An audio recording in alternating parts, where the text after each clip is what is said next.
more time for tuning in here at the Five Star Realty podcast. This is your host, Camila, from MCN Marketing Firm. Today, I have the pleasure and the honor to bring my friend to one more episode, Adam Vohra. He is the founder of ARV Enterprise and the creator of Finding Purpose with Adam podcast. Welcome, Adam. Thank you so much for having me, Camilla. It's great to be here, and super grateful for the team here, Jancy and everyone just setting us up. I'm really excited, and you obviously came and made the trip for the Finding Purpose podcast, which I really appreciated. So I'm just super grateful to be here.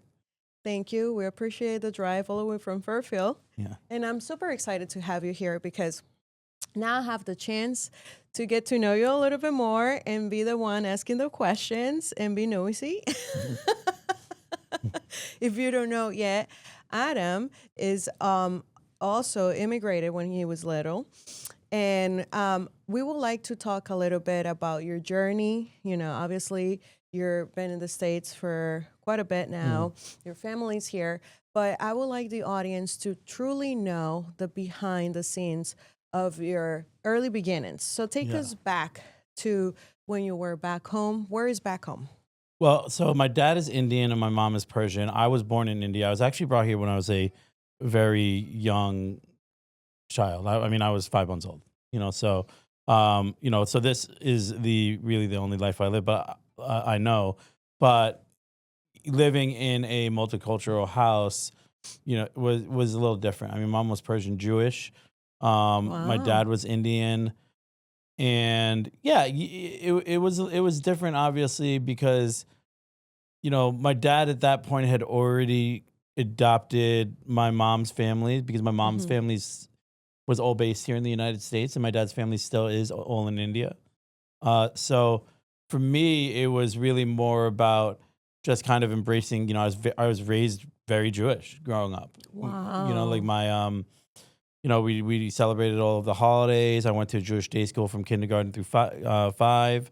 We would travel to Philadelphia, where my family is based, for all of the Jewish holidays. And so when it came to my dad's side, who I guess for all intents and purposes was raised as a Hindu, we weren't really as immersed in that part of the culture growing up. Like, we celebrated Diwali and we did a couple of other things, but really, we were raised Jewish, me and my sister. And it's funny because a lot of people don't know that about me. No.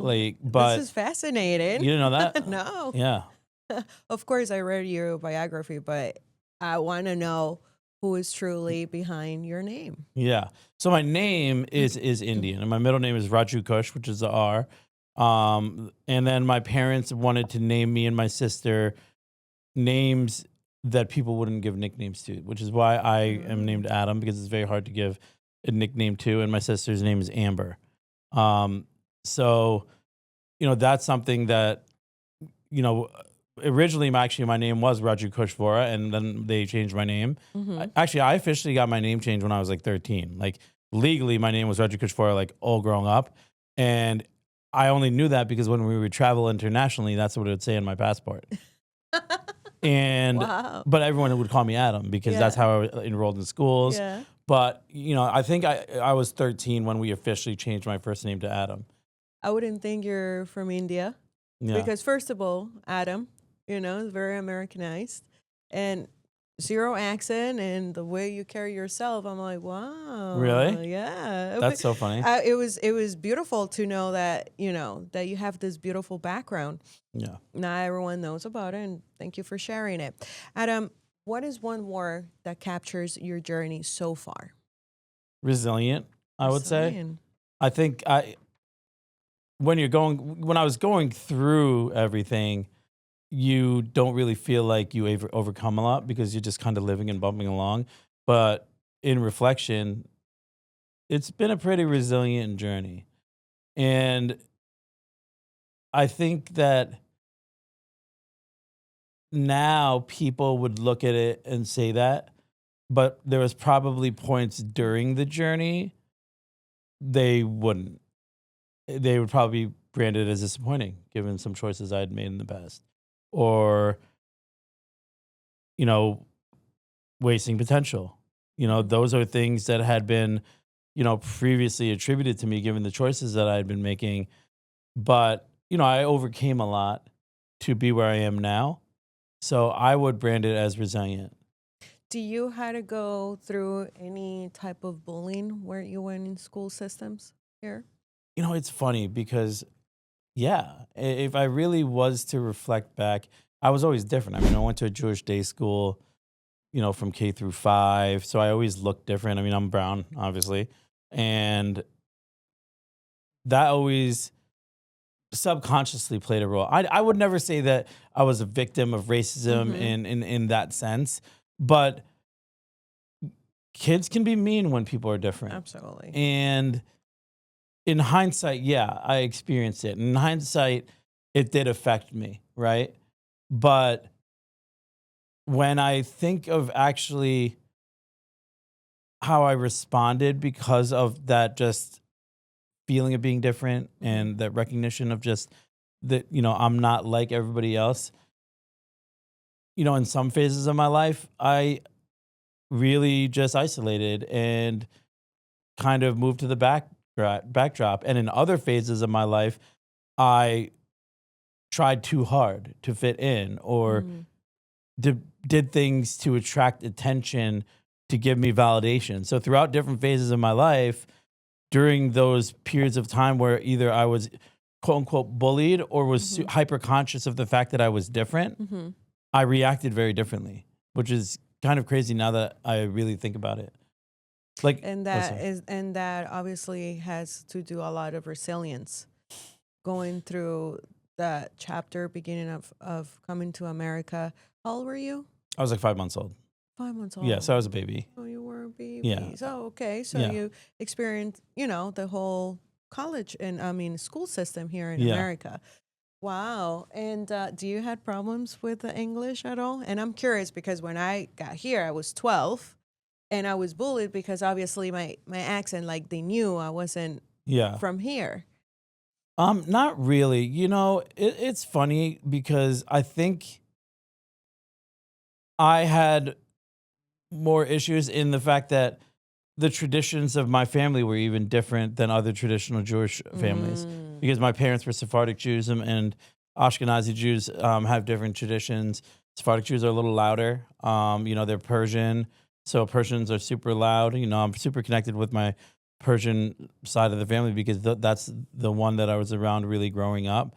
It's a beautiful culture, obviously, and when I think about the things that really made me different, I really look at it now as it was petty. A lot of the reasons why I thought I was different was super petty, and I was more different in my own head than I was to other people. Hmm. And I think that's something that I acknowledge now, where it's very much like I'm okay with being different. I'm okay with being in rooms that I may stick out in. In fact, it's actually a benefit to have Absolutely. heads turn when you walk in and Mm-hmm.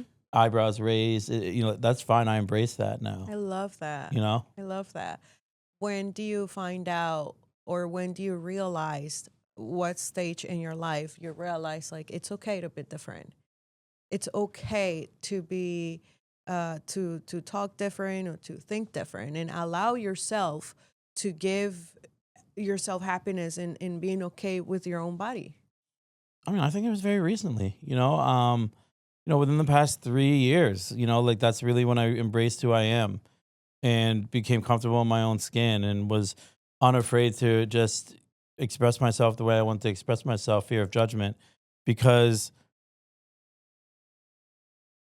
it's it has to do with the willingness to kind of look inward, right?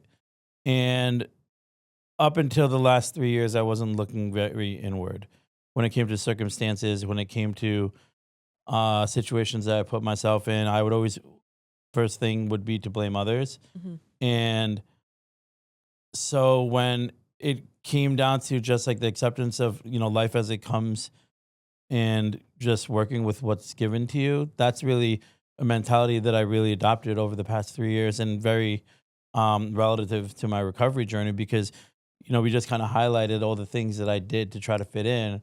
one of those biggest things was falling into alcohol and drugs, Mhm. for a large part of my adult life. And, masking that feeling of being different through alcohol and through getting drunk and Mhm. making bad decisions and attracting any attention. And during that phase of my life, it didn't matter whether it was negative attention, positive attention, whatever. I was doing what I needed to do, but really what I was doing was covering up how I really felt, not facing truths, and hiding from who I really was. And I think a lot of people do that. And it took, obviously, removing those substances and making a decision to really commit myself to just changing everything about the way I was living. What was the moment? What was the moment you knew change had to happen? The moment that I knew change had to happen was a very dark moment. I was, a lot of things occurred. I had typical things that anybody who was making the choices that I made, happen. I got a DUI. I ended up losing a job. My liver, or not my liver, my pancreas was like failing. I was in a hospital. Oh God. And, at that point, it was like you have really only like three outcomes that could happen. You're going to go to jail, you are going to die potentially, or you make a decision. And it's funny, even in that moment, I didn't make that decision. And I wallowed in that pool of self pity for quite a little while. I think it was maybe another month after all of those three things happened. And it just got so dark.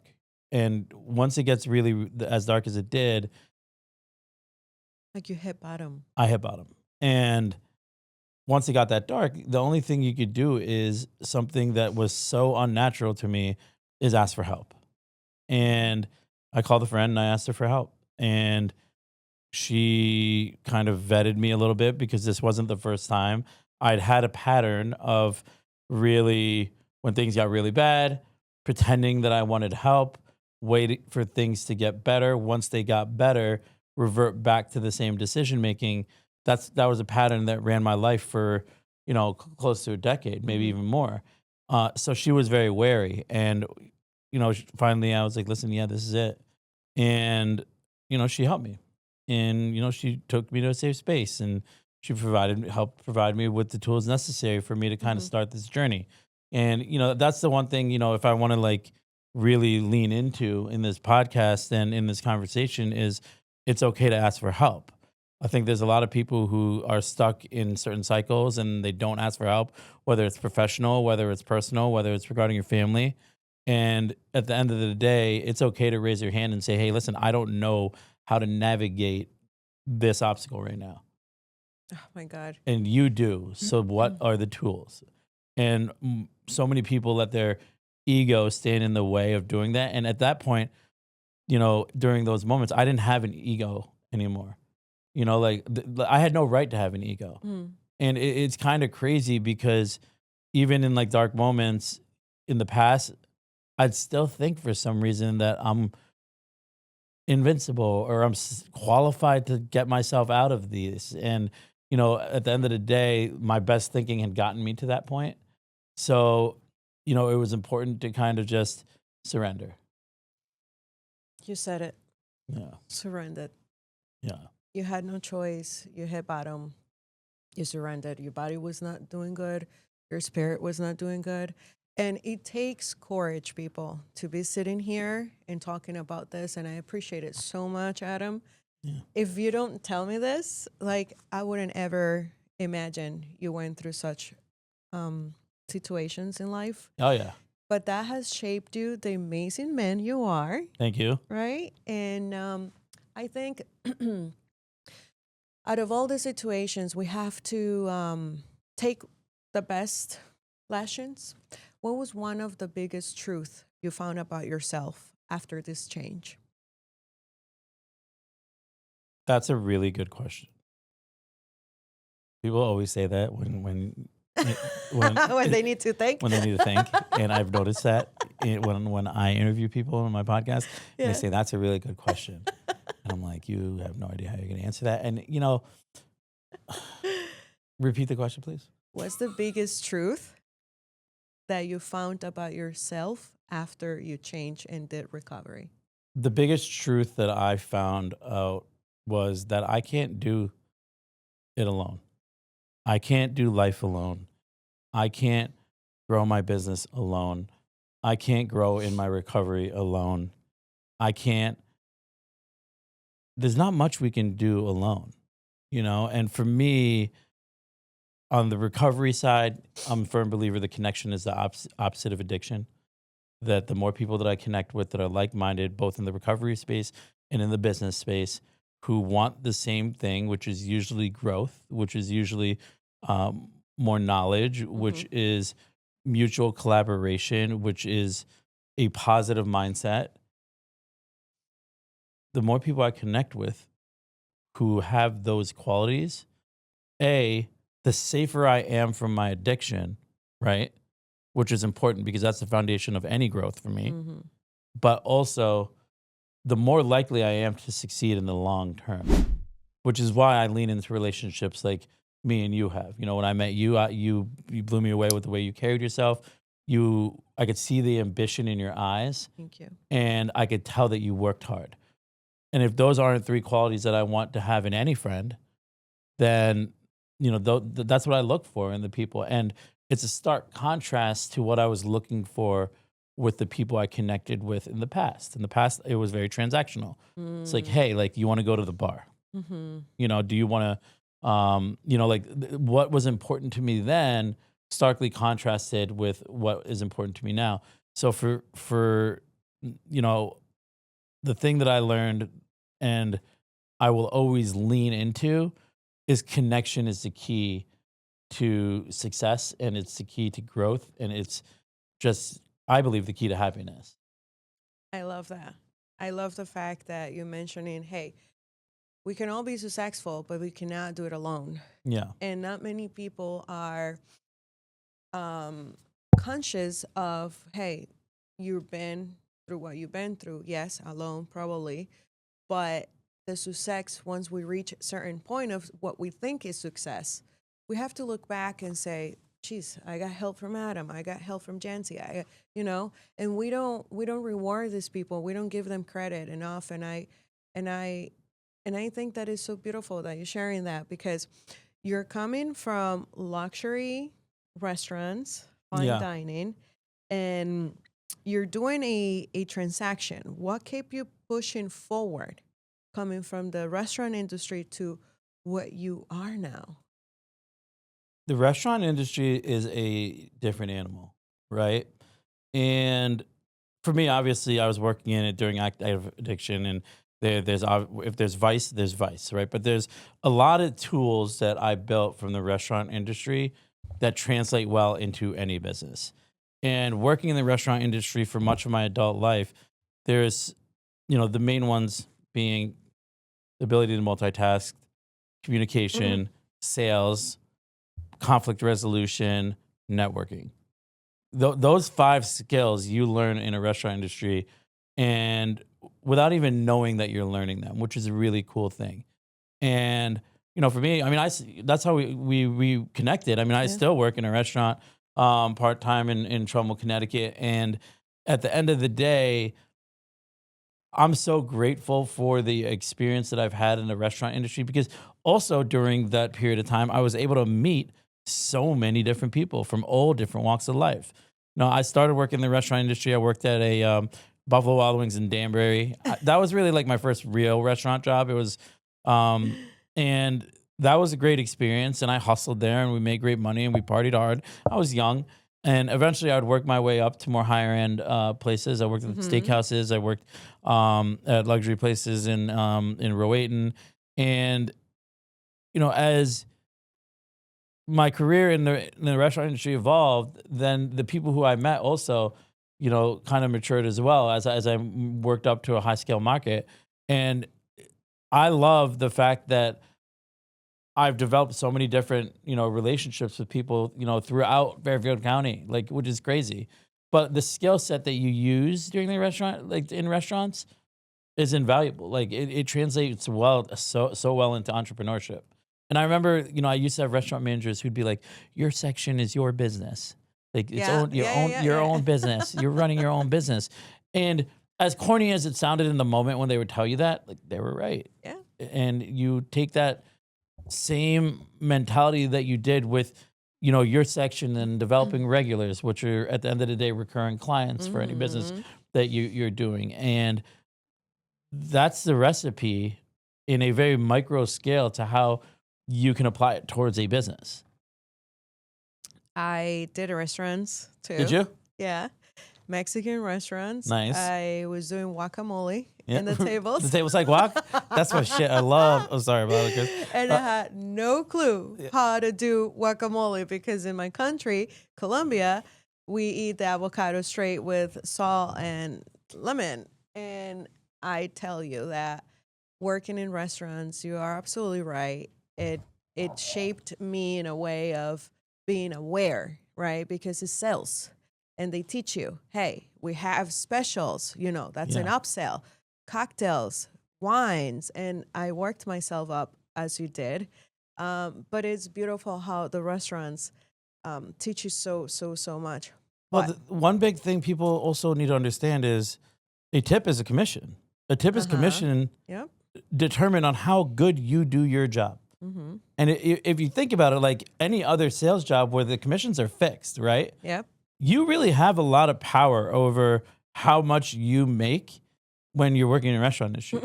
If you come in with a positive attitude every single day and you're friendly, cool. You'll probably do well and people will like you and they'll request you.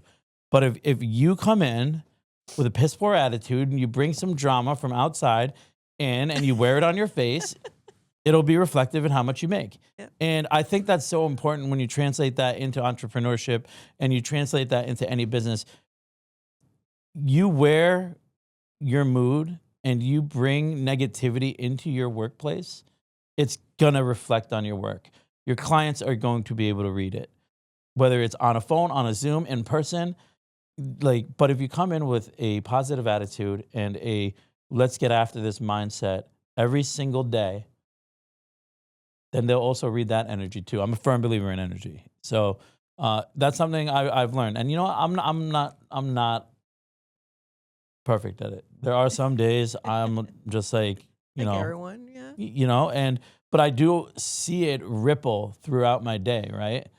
So I just wanted to say that. No, I love that because one of the things that they require at fine dining is wear yourself right. Like put yourself together. Stinky, smelly, right? Mhm. And that, as you scale and put in it in entrepreneurship, as you scale in any job in your life, you need to have the right mindset. You need to have yourself put together and leave drama on the side. Mhm. So I love that. Now let's talk a little bit about ARV Enterprise. Mhm. What inspired you to launch ARV? What is it? What's the mission? Tell us a little bit. So when I first launched ARV Enterprises, I launched it as a nonprofit consulting agency, and I wanted to partner with nonprofits to help them on the back end, and potentially help them with certain events and the whole nine. Right. I ended up working with several, and then I ended up connecting with the Carlos Rodon Foundation. Shout out to Ashley and Carlos; they're amazing people, and they have a wonderful foundation that Ashley's building, and it's just kind of taken off. You're still working with them, right? I'm not, no. No. But they really planted the seeds for how I fell in love with events. Like me, I had done an event with Ashley just towards the beginning of their philanthropic journey with the Rodon Foundation, and then I was involved in their first inaugural gala. Mm-hmm. And it's funny because after we hosted that 2 years ago, it was like a hard stop, and it was kind of like, what do I want to do? Do I want to stick with nonprofits? But what I didn't realize was that I love events. I love putting together events. I love bringing people together. I love telling a story through events. And I love the look on people's faces when they're experiencing the whole activation. And that is what I fell in love with. So I really pivoted hard into, I just want to do events, want to partner with luxury brands. I want to partner with, folks who have a grand idea and really bring their vision to light. I want to bring together like-minded brands and really create rooms where it's an experience. And, one of the things that I always say is people might remember the color of the flowers. They might remember the step and repeat, but what they will remember is how they feel at your event, Hmm. how they feel during the event, how they feel leaving the event. So you walk your client through organization, but then you stay the day of the event and you make sure also that the guests are feeling it, that are, yes, Yeah, that's how well, you, well, I do everything. So really it depends. If it's a brand activation, it's I'll help with sponsorships, get it funded on the back end. Then I will do all the vendor coordination. If it's nonprofits associated, I'll help with certain donor cultivations, and I will help with fundraising apparatus incorporated into the event. wow. Then the actual experiential of the event, day of coordination, absolutely. I'll oversee all of that. One of the things that I'll do the guest list management if you want me to. To be honest with you, that's my least favorite thing to do but I will do it. And pretty much any facet of the event, I'll make sure that it's executed so that the host can actually really enjoy it and actually host, rather than worry about whether the florist is coming on time, or worry about whether we ran out of ice, My goodness. or worried about, hey, like the lighting is bad. So all of those, like, I usually coordinate between a production team, a decor team. I, obviously all of the vendors or sponsors. My job is to make sure that they're happy and we've delivered everything that we've promised to them, and that they're getting ample visibility within the event, because obviously that's the reason why they joined. Mm-hmm. One of the things that I always like to lean into, particularly with clients, is, when we have a sponsor, we work for the sponsor. Mm-hmm. They wanted to align with you because A, they trust that your platform will elevate them, and B, they want the visibility. So ensuring that they get the visibility that they've signed on for is super important, because happy sponsors are important. You don't want an unhappy sponsor. Adam doesn't do any just regular events. I've been after him, telling him, how come you did not invite me to this Lamborghini event that you just threw a couple weeks ago? And he has the courage to say, it was private. Well, that wasn't Lamborghini's event. That was a friend of mine. Her name is Shelly, and I really just helped her out with like a couple. Was just like a couple of vendors. So Oh, yeah, just Lamborghini. It's just regular event. I will say that she put everything together. Her and the team over at Quintessentially, they actually did all of the I'm heavy jealous. lift. Brandon got to go. And Greenwich Opera. I got to shout out Greenwich Opera because they were amazing. They put on an amazing show. Brandon didn't go to that. No? No. Who went to that? One of My friend the- Ben. He okay. was one of the, I got to shout him out too. Yeah. His name's Chef Benjamin LaRose. He's my brother from another mother. He does a lot of the culinary experiences at the event. Nice. So you have all these contacts. Yeah. You call them up depending on what the event is. You give, I'm assuming, to your clients, you have different packages depending on what they're looking for. I usually customize it, so Okay. most of the time it's for me, I'll, if they need a chef or if they need Mhm. food, I'll be like, listen, these are the people who I work with. I can get a quote from them, and because they're contracted with me, so I can get them a better rate. Nice. And so like I have a list of preferred vendors Mhm. that frankly I like to work with because we work well together. Obviously in regards to the promotion, I have my social media marketing manager. Her name's Rachel. She partners with me on every event. She's Rachel Lacken Media. She's like one of my favorite Yeah, people. I see her. You tag her Yeah. a lot. She's just so easy to work with, and she does a really good job, and she does a really good job of playing out she knows what I would like now, and I think that's a really important when you have a team. And I would say, she's really like my only other team member, but like, we're a small shop right now. But like we work well together in that sense. I think that's really important when you have someone Of course. who you're going to be working on multiple projects, and she's very like streamlined with her approach. I couldn't have done a lot of the events without her, so I'm super grateful for the work that she Especially does. that understands you Yeah. and sees your vision. Yeah. That's a tough one. Well, one of the coolest things and about her, frankly, is that if she sends me something and I don't like it, I could just say, I don't need to like tiptoe around her emotions. Uh-huh. I could just be like, I was like, I hate the music. And she'd be like, all right, like I'll change it. You know, like she doesn't get her feeling, her feelings don't get hurt. Good. I mean, from what I know, usually she's just like, okay, no problem. We'll find out after this podcast. Then she shoots it. Yeah, no, we'll find out, right? Then she shoots it back to me, and it's like the edit that I want, and it's like I'm like perfect, you know. So it's like very like boom, boom, quick, and you know what more could I want from someone who obviously takes pride in the visual aesthetics of her work, and you know, but she does a great job, and you know, I continue to just be a big cheerleader for her. Good. Yeah. Good. I'm happy you have somebody to count with. Yeah. And kind of sounds like your right hand too when it comes to these events. Now let's talk a little bit about Finding Purpose with Adam podcast. I had the pleasure to be in one of his episodes. I think it was hilarious. I loved it. Hilarious. Yeah, hilarious in a way of like I was always happy. I was able to talk about anything. Like I was able to be free. And you know what's the best, Adam? I got to tell certain stories that I never told before on any podcast because nobody cared really behind who is Camila Medina, and you did. So I thank you for that. And since his podcast is named Finding Purpose with Adam, I would love to ask you, how do you find purpose in a way people can actually live out day to day? So I'll start with the podcast and its origin, and then I'll answer the question. Okay.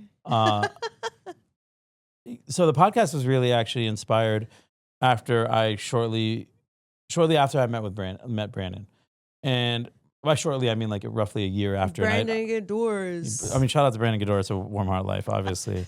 My You know, mentor. we were just at his grand opening of his headquarters last night, Yeah. and Congratulations again, Brandon. yeah, I mean, he's played such a tremendous role in my journey.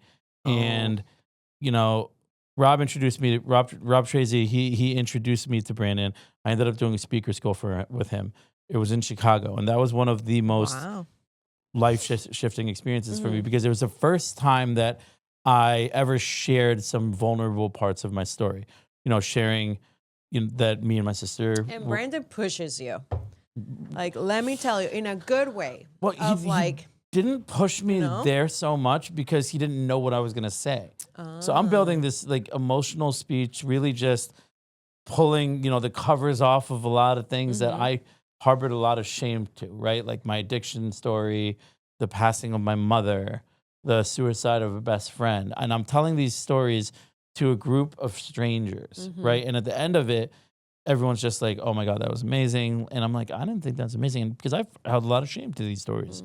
So that started my public speaking journey with him, learning how to communicate, learning how to better tell my story. And, you know, a year evolved, and at that point, I'd already done 4, I think, speaker schools with him. And I spoke on A to B Con stage, and I wanted a platform. That's where I met you. That's where we met. And I wanted a platform. And I looked at it as, hey, I've been sharing my story for the past, whatever it was, year. And the feedback I'm getting is positive. So I want to provide a safe space for others to come and let's talk about their journey. Let's talk about the things that they otherwise wouldn't talk about, how they overcame them. Because I do believe that in order to live purposefully, there are major turning points that you need to overcome where your purpose is essentially revealed to you. Because that chase for purpose is always going to come with some trials and tribulations, right? But when you overcome them, then you're able to really see what's important to you and you're able to lean into it. So to answer your question as to what I feel the necessary tools are to live purposefully, and I'm going to lean back into the connection part, connecting with people who are living purposefully, and the people, places, and things. And that's really something I'm actually taking from my, you know, recovery journey, but moving it here because I think it is resonant of how you live purposefully. Like if you are purposeful about something in particular, then you want to surround yourself with people who are going to help you Absolutely. live purposefully in that spectrum. You want to frequent places where you're able to lean into that purpose, right?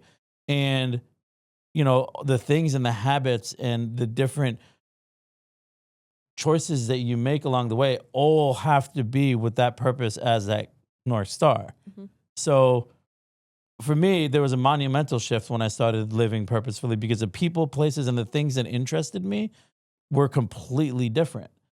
And so I think that's something that the two things where I became hyper conscious of that. I also, want to have a little nod to also faith and understanding that, when your purpose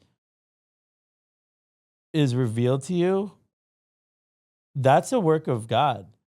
I think there's a lot of people who kind of just are on that rabbit reel of just, this is what I'm supposed to be doing. And, maybe they have a 40, 50-year career and they end it and they're in their late 60s. And if you're at that point and you're thinking, I wish I did something else with your entire life, that means, God never really revealed your true purpose or gave you a means to chase it. So people who have their purpose revealed to them and feel that they're living purposefully, that's a gift from God. And for me, I always acknowledge that because so many points in my life, resilience is what I led with. There are so many tests in my life and so many choices that I made where, frankly, I probably shouldn't be here. There were a lot of breaks that happened where I could have either, frankly, gone to jail for a very long time or died. Mm. But instead, God guided me through a path and led me to my purpose. And that's a gift, and that's why resilience and faith and are a huge part of what I do. And that's why they're the underlying themes of the Finding Purpose podcast also. Love that. And I knew this was going to be a really good question to kind of end our episode today, because the whole concept of bringing Adam here is to talk and end with purpose, with the word purpose. And before we go, I have 3 questions, fun questions. This is a little bit different, okay? I don't want it to end. I could sit here all We day. have to do episode number 2. Okay. If your life were to be a movie, what kind of title would it have? What kind of title would it have? If your life were to be a movie. Like what would the title of my life be? Yeah. The movie. Yeah, the movie. Yeah, if your life were to be a movie. This time will be different. This time will be different. Wow. I love that. And I can I tell you why? Yeah, of course. So I actually say to people, like when I start writing my memoir, that would be the title of my memoir. And the reason why is, and it's very related to my recovery journey, but every time I started drinking again, I told myself that this time will be different.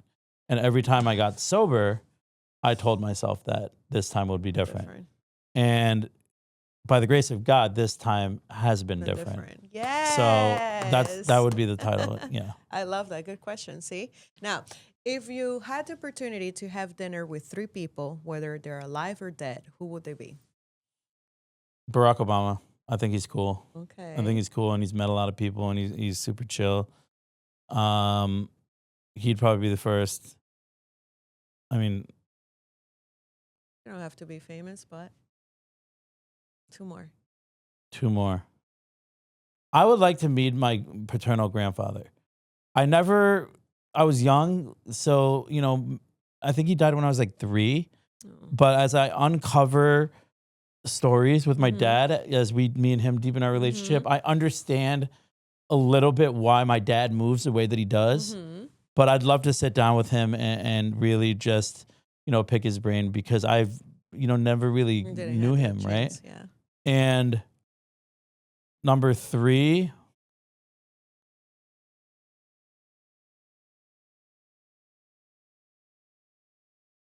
probably like Warren Buffett or like, yeah, probably Warren Buffett because his approach to wealth is very different. And Okay. I like that he,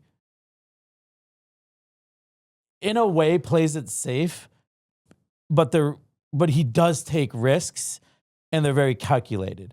But he's very, very even.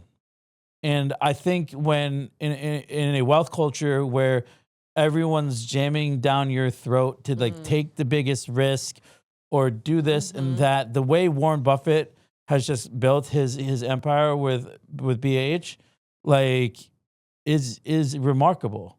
So Warren Buffett definitely. Interesting. And last question. What will be one question that you would like people to ask you more often?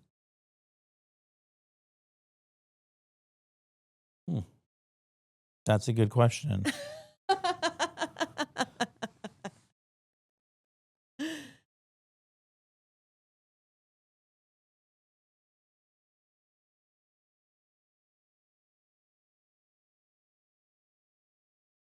How are you really feeling? I think a lot of times people are like, "How you doing? How you feeling?" But following up with, "How you really feeling?" Yeah, And I do that to people. So, how you really feeling? And I think that's disarming, and you're able to really open up.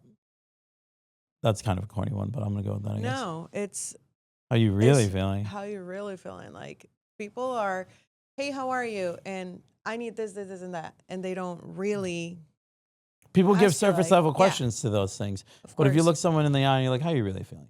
Mm-hmm. What's It's really like going you through your care, head?" you care. Yeah, I think that's important. Well, thank you so much for coming all the way from Fairfield to here to Yeah. Hartford to Five Star Realty Podcast. It was a pleasure and an honor to have you. Before we go, please tell our audience where can they find you? What are your socials? Okay. First off, I want to thank Maria Camila Medina, my friend.